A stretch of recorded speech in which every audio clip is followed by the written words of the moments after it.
Magandang umaga, tanghalit gabi. Ayan.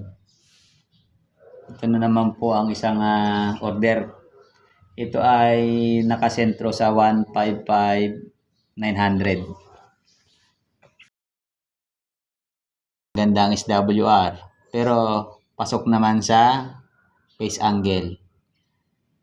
Okay? Yan yung kanyang straight line. No?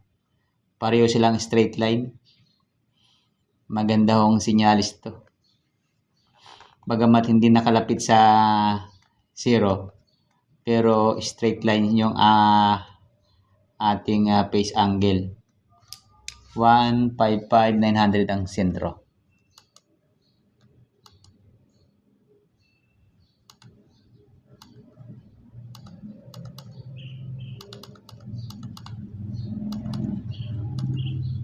Ayan, 1.1378 ang face angle, 50 ohms, negative 24. So 155.3, 156.3.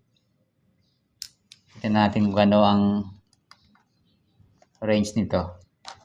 Lagyan natin sa 155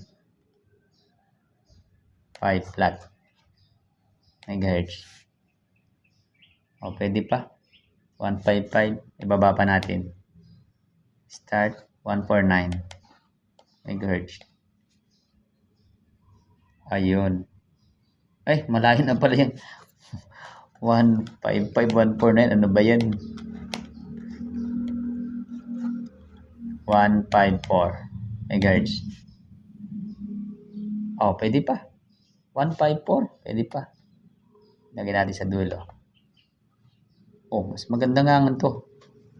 Nag 1.17 pero tumataas yung SWR, bumaba yung phase angle. Isa pa, baba pa natin. 153 megahertz. Ibang napipindot ko. Megahertz. Okay. Ayun. 153. Ay, 106 na. 133. Pwede pa yan yung SWR. So, pataas naman. Titignan natin. Stop. 156 MHz.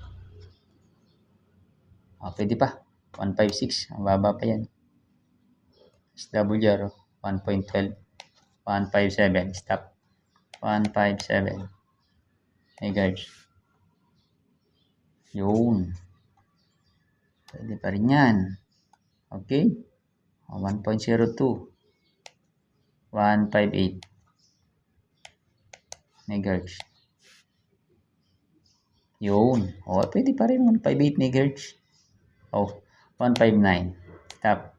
159 MHz. O, yan. Hanggang 159. Okay. 1.45. Pero, bumaba yung kanyang phase angle. Ang sentro niya ay 155,900. Ito yung kanyang pinagawang sentro. Hindi makuha. Pero ayan, nandiyan ang sentro niyan ay bakit ay 155,940 pala. Baba natin ulit. Ibalik natin sa dati. 155.3 MHz. Lapit lang natin. Pero nakita natin ang kanyang range hanggang 159.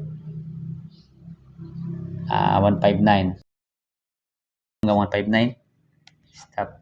156.3 MHz. Ayan. Sentro niya ay 155,900. Ayun. 79. 1.13. So, okay. Ito yun. Red antenna version 2. Ayan o.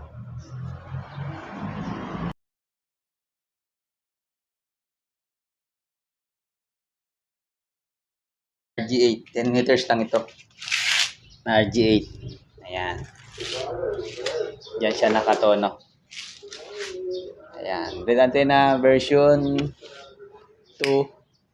Pero ginawa ko ng 4 ang fragile. Ayan, for deliver na.